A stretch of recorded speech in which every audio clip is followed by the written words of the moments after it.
यमुनानगर के बाल छप्पर गांव में पिछले कुछ सालों से फायरिंग की कई घटनाएं सामने आ चुकी है। वहीं आज भी इस गांव में एक गूंगे व्यक्ति की हत्या कर दी गई।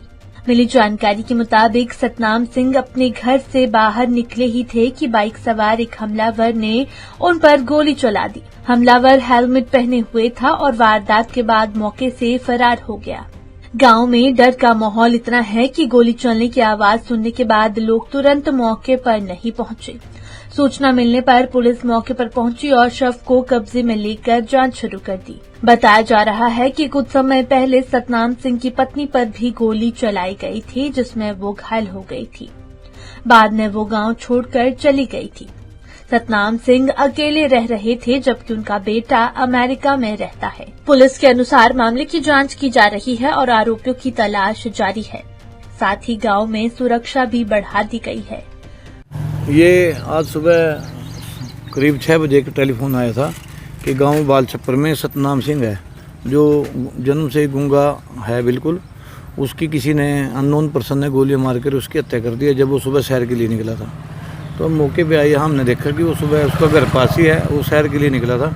तभी एक मोटरसाइकिल पे एक युवक आया, स्प्लेंडर बाइक थी जो भी थी, तो उसने उस पर 2 राउंड फायर किए और उसमें उसकी हत्या हुई है।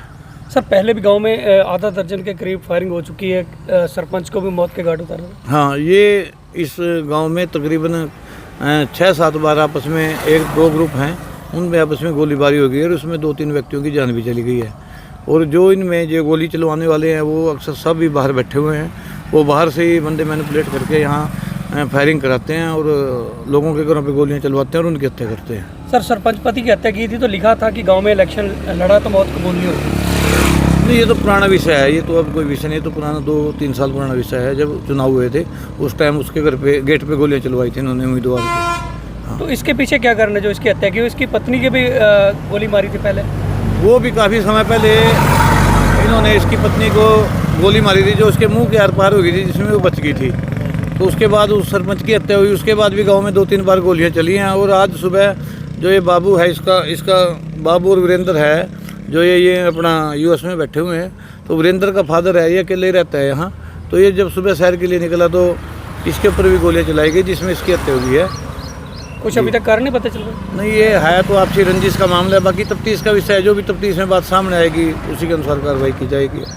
आपको बता दें कि इस गांव में लंबे समय से एक ही कुंडे के बीच विवाद चल रहा है। करीब 2 साल पहले गांव में एक घर और दुकान पर ताबड़तोड़ फायरिंग हुई थी। वहीं आज उस हत्या के बाद गांव में फिर से दहशत का माहौल है।